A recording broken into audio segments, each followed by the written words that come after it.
شادی کرنا یہ انسان کی فطرت ہے.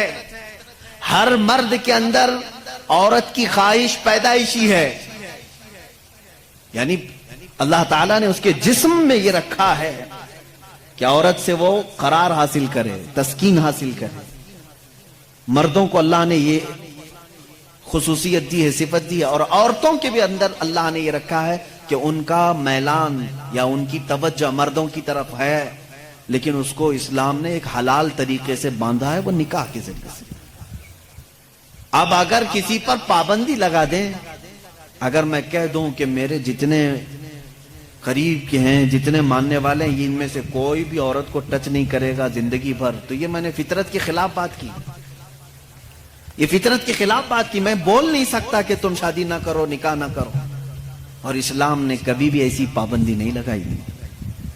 عیسائیوں نے اپنے اوپر لازم کر لیا کہ جو ان کا مذہبی ہوگا، ریلیجیس ہوگا، وہ عورتوں کو نہیں چھوئے گا. کتنی حیرت کی بات ہے.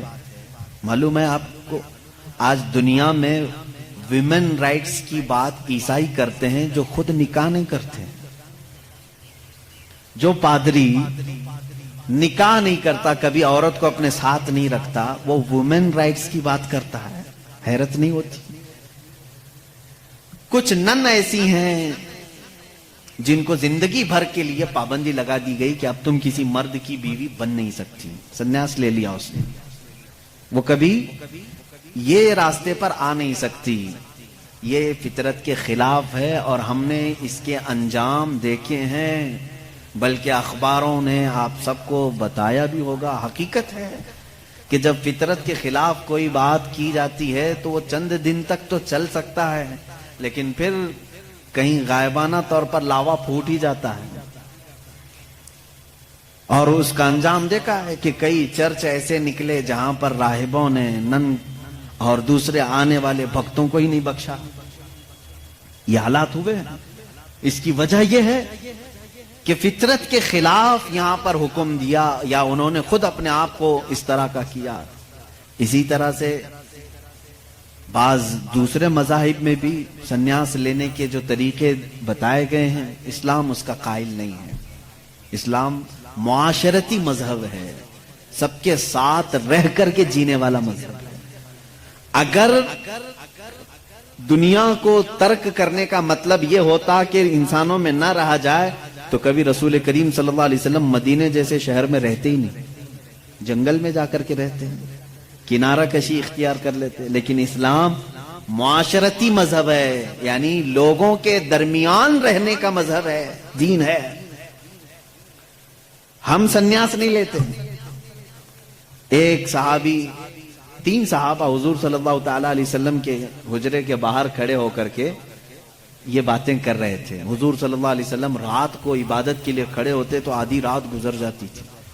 تو تینوں نے دیکھ کر کے کہا یہ تو بخشے ہوئے ہیں، یہ معصوم ہیں، ان سے کوئی خطا نہیں ہوئی، اس کے بعد اتنی عبادتیں ہیں ان کی، ہم جیسوں کو تو کیا کرنا چاہیے، بڑی عبادت کرنی چاہیے جب رسول اتنی عبادت کر رہے ہیں. تو ان تینوں صحابہ میں سے تینوں نے کیا کیا جانتے ہیں؟ ایک نے یہ اس دن وعدہ کر لیا، آج کے بعد سے میں کبھی کسی عورت کے پاس جاؤں گا ہی نہیں، زندگی بھر کے لیے عورت کے قریب نہیں جاؤں گا. دوسرے صحابی نے کہا آج کے بعد سے میں کبھی رات کو سوؤں گا ہی نہیں، پوری رات کھڑا رہوں گا.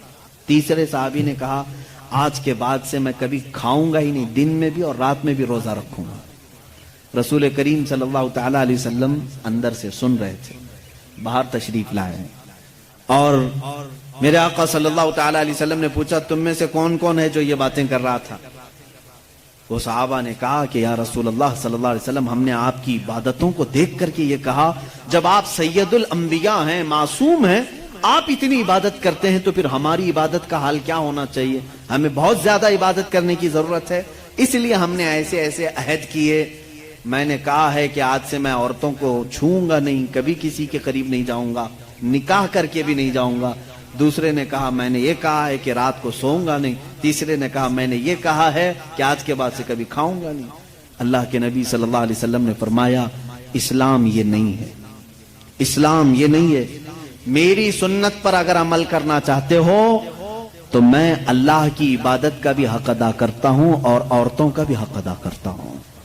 میں نے اپنی رات کو تقسیم کر رکھا ہے, بیویوں کے لیے بھی حق ہے اور اللہ کی عبادت کا بھی حق ہے.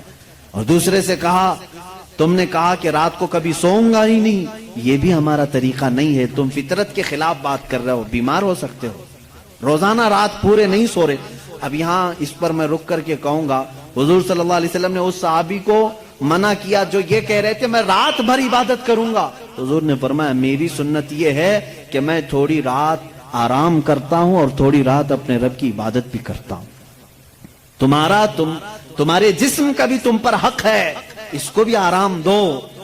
اور پھر تیسرے صحابی سے کہا میری سنت یہ ہے کہ میں افطاری بھی کرتا ہوں اور سحری بھی کرتا ہوں اور روزہ بھی رکھتا ہوں. ایسا نہیں کہ پورا پابندی کر لیا, جبکہ وہ رسول جن کو اللہ تعالیٰ جنت سے کھلاتا پلاتا ہے, اس کے باوجود میرے آقا صلی اللہ علیہ وسلم فرماتے ہیں کہ کنٹینیو روزہ رکھنا نہیں چاہیے, کہ تمہارے جسم کا تم پر حق ہے, کمزوری آ جائے گی. حضور نے منع فرمایا میں ایک دن روزہ رکھتا ہوں ایک دن نہیں رکھتا, یا میں افطار کرتا ہوں شام کے وقت اور دن میں روزہ رکھتا ہوں. اس کا مطلب یہ ہے میرے عزیزو, اس پوری حدیث کا خلاصہ یہ ہے, اللہ کے نبی صلی اللہ تعالی علیہ وسلم نے جو حکم دیے, اسلام کا خلاصہ یہ ہے کہ اس میں کہیں پر بھی افراط و تفریط نہیں, یعنی بہت تنگی والے حکم بھی نہیں اور بہت ڈھیل بھی نہیں. اسلام درمیانی راستہ ہے, درمیانی راستہ ہے. اب یہاں ان لوگوں کو سوچنا چاہیے, حضور نے جس صحابی کو رات بھر عبادت کرنے کے لیے منع کیا, یہاں رات بھر گیم کھیلنے والے لوگ موجود ہیں, پوری رات بھر عیاشی کرنے والے موجود ہیں. ان کو تو رات بھر کھڑے ہو کر کے عبادت کرنے کو میرے آقا نے منع کیا تھا. آرام کرو تھوڑی دیر, اپنے جسم کو راحت پہنچاؤ. اس طرح سے اسلام کی یہ خصوصیات ہے کہ اسلام انسان کی فطرت کے عین مطابق ہے, اسلام کی فطرت کے مطابق ہے. اسی لیے قرآن کہتا ہے لا یکلف اللہ نفسا الا وسعہا. میں آج چیلنج کرتا ہوں, ایک ایسا حکم لا کر کے دکھا دو, ایک ایسا حکم اسلام میں کہ جس میں ایسا لگتا ہو کہ یہ انسان کے لیے بھاری ہے. ایسا نہیں ہونا چاہیے, ایسا نہیں ہونا چاہیے تھا. اسلام نے اپنے ماننے والوں پر یہ پابندی کیوں لگائی؟